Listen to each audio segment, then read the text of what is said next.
O, ayan, may knowledge na po kayo na every balot po ngayon ng gulay na mix is 20 po. Dati is, magkano siya? Mahirap ibalik yung dati, ano, di ba? So, ayan, talaga pong as in nagmahala na po ang mga bilihin. Ako na?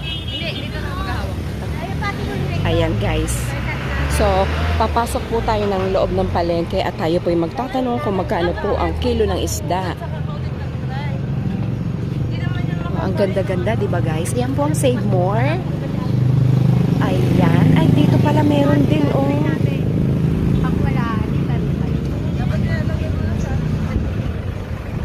Magtatanong tayo ng presyo. Magkano po isang kilo ng grapes? 150 lang po, 150.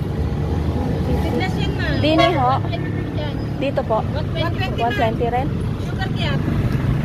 I'm gonna buy for mommy. Sarap yan na.